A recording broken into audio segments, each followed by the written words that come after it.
ঘূর্ণিঝড় মান্থার অবশিষ্ট অংশ সুস্পষ্ট নিম্নচাপে পরিণত হয়েছে। উত্তর পশ্চিম ঝাড়খণ্ড এলাকায় অবস্থান করছে, আর এই সিস্টেম আগামী 24 ঘন্টায় শক্তি হারিয়ে বা দুর্বল হয়ে সাধারণ নিম্নচাপে পরিণত হবে এবং এর অভিমুখ থাকবে উত্তর এবং উত্তর পশ্চিম দিকে। আর তার জেরেই রাজ্যের একাধিক জায়গায় ঝড় বৃষ্টির পূর্বাভাস ইতিমধ্যেই জারি করেছে আলিপুর আবহাওয়া দপ্তর। আলিপুর আবহাওয়া দপ্তর থেকে আরো জানানো হয়েছে যে দক্ষিণবঙ্গে আগামী কয়েকদিন মানে রবিবার পর্যন্ত রাজ্যের একাধিক জেলায় বৃষ্টিপাত এবং ঝোড়ো হাওয়া চলবে। দক্ষিণবঙ্গের পশ্চিম এবং উত্তরের জেলাগুলিতে বৃষ্টির সম্ভাবনাও বেশি থাকবে। উপকূল এবং সংলগ্ন জেলাগুলিতে ধীরে ধীরে আবহাওয়ার উন্নতি হতে পারে।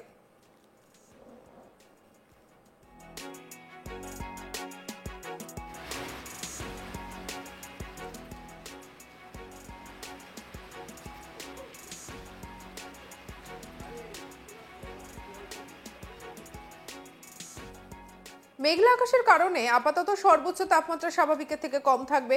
শনিবার বিক্ষিপ্তভাবে হালকা বৃষ্টি হতে পারে সব জেলায়। রবিবারের পর থেকে দক্ষিণবঙ্গের আবহাওয়া আবার শুকনো হয়ে উঠবে। কি বলছেন আবহাওয়াবিদ হাবিবুর রহমান বিশ্বাস, শুনবো। দক্ষিণবঙ্গে যেটা রয়েছে, দক্ষিণবঙ্গে আজকে আমাদের দক্ষিণবঙ্গের উত্তরাংশে যেমন বীরভূম, মুর্শিদাবাদ জেলাতে বৃষ্টিপাত একটু বেশি হতে পারে, এক দু জায়গায় হেভি হয়ে যায়, ভারী বৃষ্টিপাত হয়ে যেতে পারে। আর বাকি জেলাগুলোতে অনেক জায়গাতেই হালকা থেকে মাঝারি বৃষ্টিপাত মূলত আজকে রাত্রে থেকে কাল সকালের মধ্যে হওয়ার সম্ভাবনা রয়েছে। আর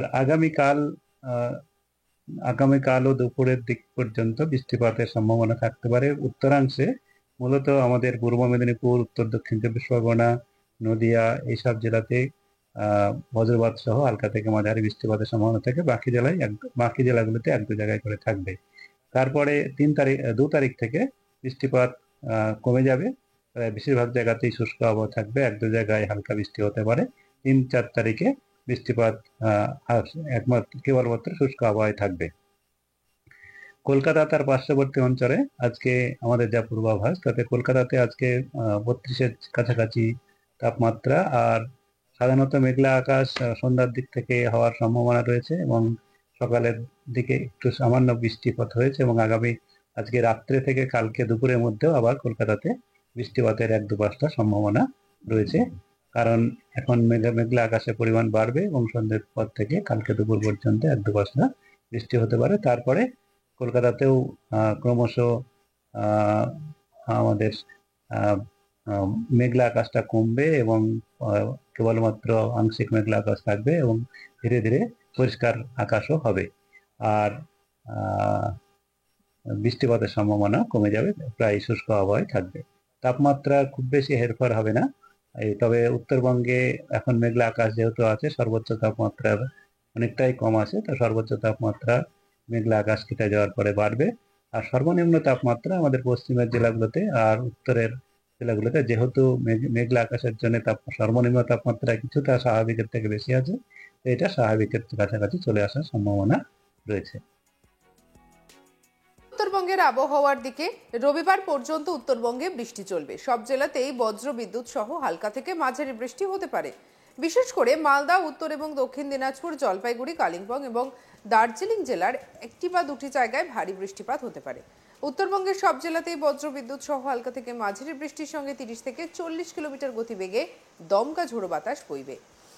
এছাড়াও দার্জিলিং, কালিম্পং, জলপাইগুড়ি, আলিপুরদুয়ার, উত্তর দিনাজপুর জেলায় ভারী বৃষ্টি এবং ভূমিধসের সম্ভাবনা জারি করা হয়েছে।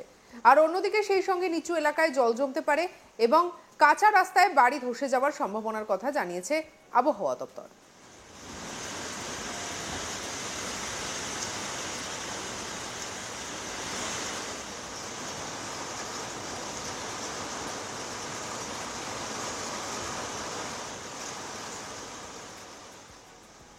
পার্বত্য এলাকায় ধসের আশঙ্কা বেশি রয়েছে।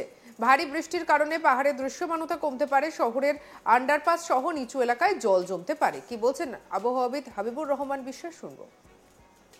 এখন আমাদের যা আবহাওয়ার পরিস্থিতি, তাতে সুস্পষ্ট নিম্নচাপ উত্তর পশ্চিম ঝাড়খণ্ডের উপরে রয়েছে এবং এটি প্রভাবে আমাদের উত্তরবঙ্গে প্রচুর পরিমাণে জলীয় বাষ্প প্রভাবিত হচ্ছে। তার জন্যে এটা আগে থেকেই আমাদের বলা হচ্ছে, উত্তরবঙ্গে গতকাল থেকেই আমাদের লাল সতর্কতা দেওয়া রয়েছে আজকের জন্যে। তো আজকে ভারী থেকে অতি ভারী এবং অত্যন্ত ভারী বৃষ্টিপাতও সেটা আমাদের 20 সেন্টিমিটার বা তার বেশি বৃষ্টিপাত মূলত উপরের 5টা জেলার মধ্যে হওয়ার চান্স রয়েছে। যেমন আমাদের দার্জিলিং, কালিম্পং, জলপাইগুড়ি, আলিপুরদুয়ার, কোচবিহার, এই 5টা জেলাতে আমাদের ভারী থেকে অতি ভারী এবং অত্যন্ত ভারী বৃষ্টিপাতের 1-2 জায়গায় করে সম্ভাবনা রয়েছে। আর উত্তর দিনাজপুর জেলাতেও ভারী থেকে অতি ভারী, মালদা, দক্ষিণ দিনাজপুরে ভারী বৃষ্টিপাত হওয়ার সম্ভাবনা রয়েছে।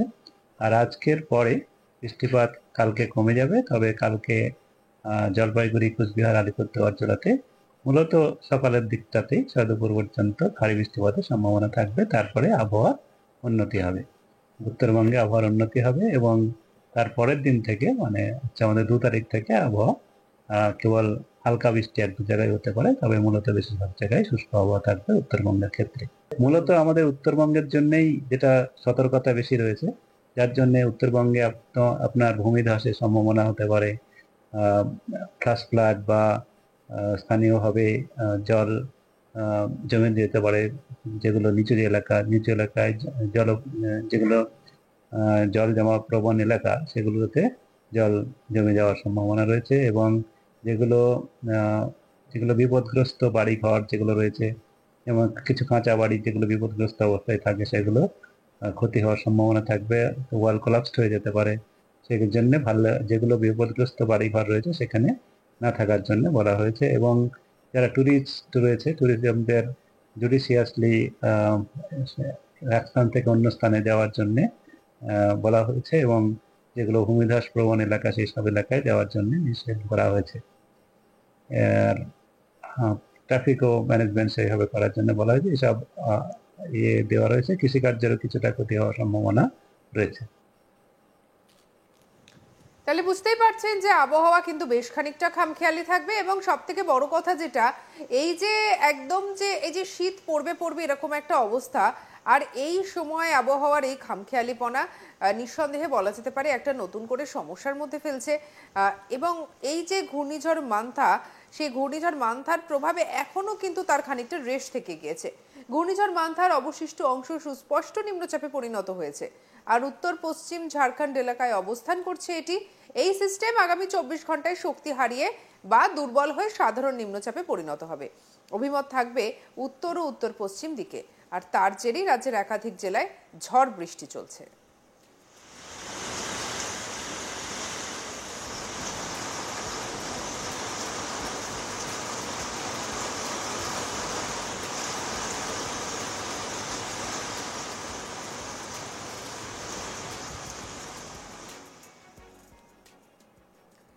সঙ্গে রাখুন আজ তাক বাংলার ইউটিউব চ্যানেলকে। অন্যান্য খবরের জন্য লাইক, কমেন্ট, শেয়ার, সাবস্ক্রাইব করতে ভুলবেন না।